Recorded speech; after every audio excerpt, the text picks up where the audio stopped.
இரட்சகருமாகிய இயேசு கிறிஸ்துவின் நாமத்தினாலே யாவருக்கும் வாழ்த்தலை தெரிவித்துக் கொள்கிறேன். ஒவ்வொரு வருடமும் மே மாதம் 2வது ஞாயிற்றுக்கிழமை அது தாய்மார்கள் தினமாக அனுசரிக்கப்படுகின்ற ஒரு தினம். இந்த நாளிலும் நாம் தாய்மார்களை பற்றி பரிசுத்த வேதாகமம் நமக்கு கட்டளையிட்டிருக்கிறவைகளையும் தாய்மார்களை குறித்த நமது சிந்தனையும் இந்த நாளிலே நாம் தியானிப்போம். ஆதியாகமம் 3ஆம் அதிகாரம் 20ஆம் வசனம், ஆதாம் தன் மனைவிக்கு ஏவாள் என்று பெயரிட்டான், ஏனெனில் அவள் ஜீவன் உள்ளோருக்கெல்லாம் தாயானவள். முதலாவது ஒரு பெண்ணிற்கு இடப்பட்ட பெயர் என்ன? அவள் ஜீவன் உள்ளோர் எல்லாருக்கும் தாயானவள். இது ஒரு உயரிய நிலை. அதைத்தான் வேதாகமத்திலே அந்த வசனமாக சொல்லப்பட்டிருக்கின்றது. வீட்டிலேயே நாம் அதிகம் எல்லாரும் நேசிக்கின்ற ஒருவர் யார் அப்படின்னு கேட்டால் நம்ம தாயாகத்தான் இருக்க முடியும். அவர் எல்லாருக்கும் தாய். அந்த குடும்பத்தில் உள்ள எல்லா பிள்ளைகளுக்கும், என் கணவருக்கும் கூட அவள் ஒரு தாயை போல இருந்து எல்லா பணிவிடைகளையும் செய்கிறவள். அவள் அவர்களை நேசிக்கிறவள்.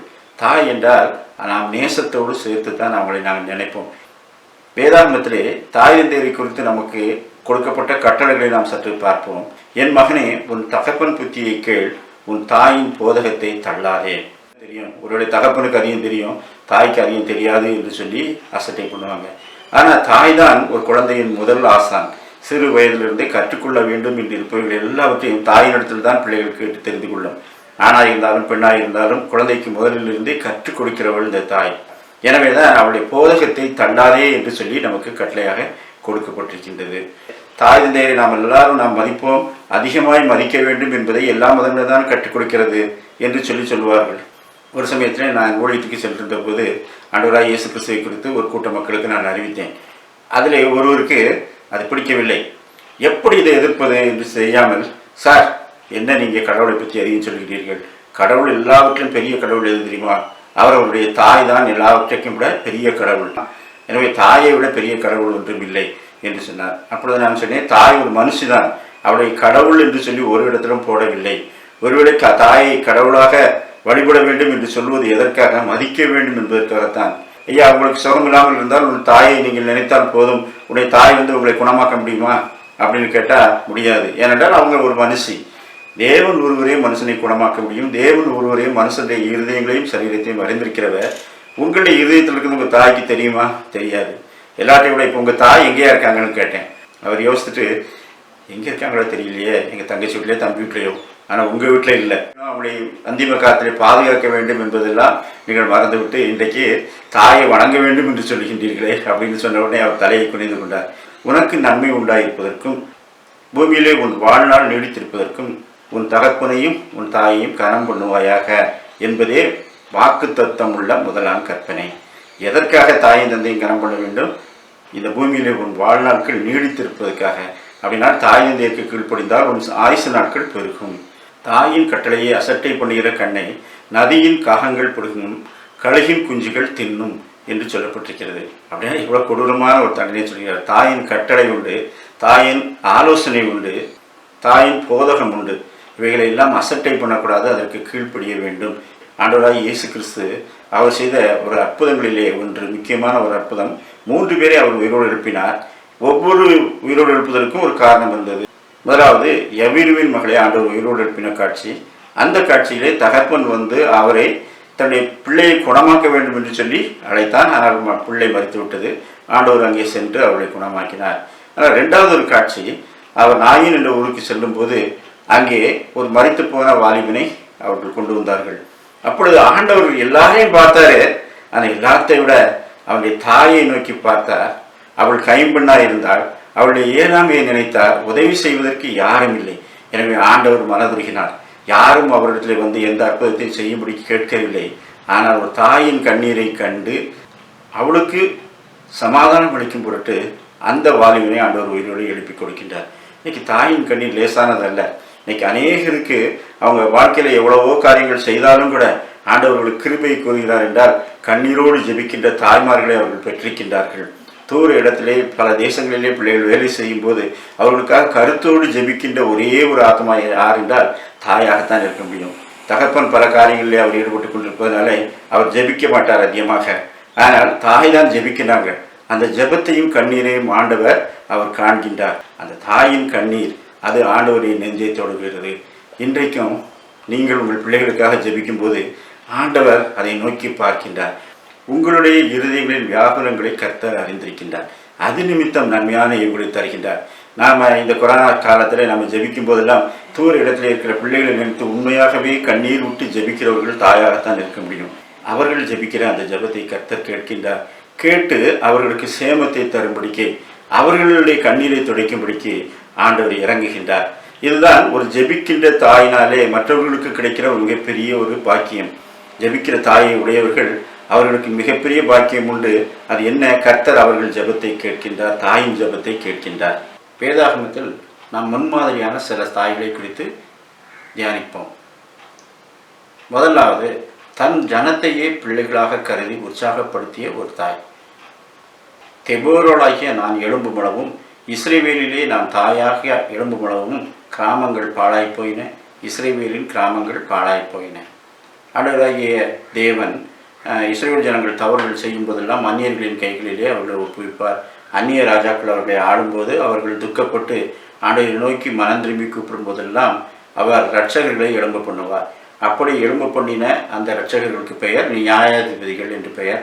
அதிலே ஒருத்தி இந்த தெபோராள் என்ற ஒரு பெண்.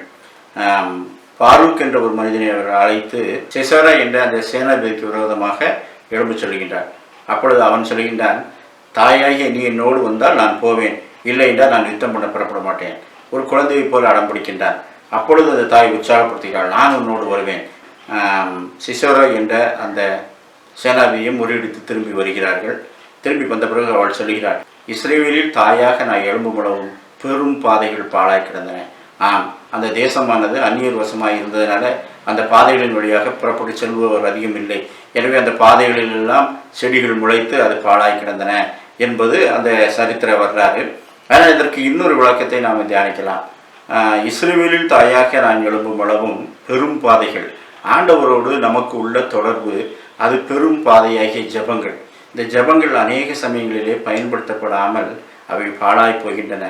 நமக்கும் தேவனுக்கும் உள்ள இந்த உறவு அது அநேக சமயங்களிலே அது பாழடைந்து போகிறது. ஆனால் தாய் தான் அதை கட்டி எழுப்புகிறாள், பிள்ளைகளை உற்சாகப்படுத்துகிறாள். நீங்கள் ஜெபிக்க வேண்டும், ஆண்டவரோடு தொடர்பு கொள்ள வேண்டும், ஆண்டவர் இல்லாமல் நாம் இல்லை என்று சொல்லி நல்ல வார்த்தைகளை கொடுத்து பிள்ளைகளை தைரியப்படுத்தி ஊக்கப்படுத்துகிற ஒரு தாய். அவள் ஒரு ஆவிக்குரிய தாய். அந்த வார்த்தைகளை கேட்டுத்தான் பிள்ளைகள் திடன் பெற்று அங்கே வெற்றியை கண்டுகொள்கிறார்கள். இதைத்தான் இன்றைக்கு அநேக வீடுகளிலையும் நம்ம அதைத்தானே பார்க்கிறோம்.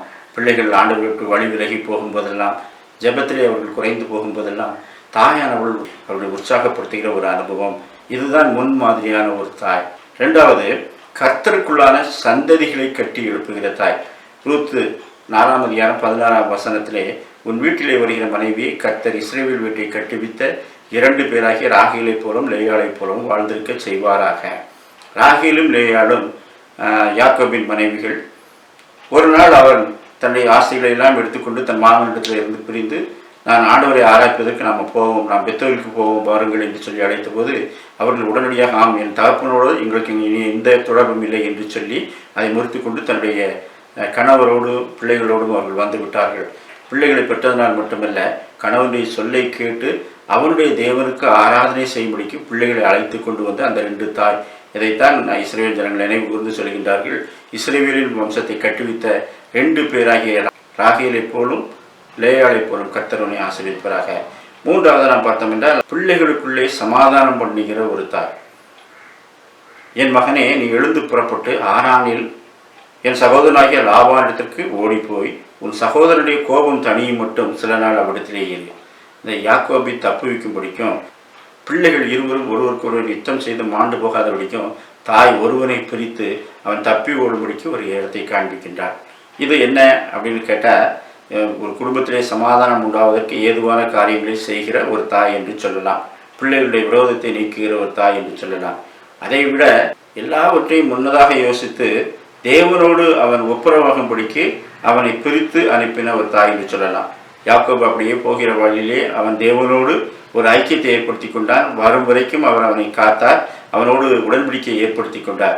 எனவே இந்த ஒரு தாய், அவன் ஒரு உடன்படிக்கையின் தேவனை அவனுக்கு வழிகாட்டின தாய் என்று சொல்லலாம்.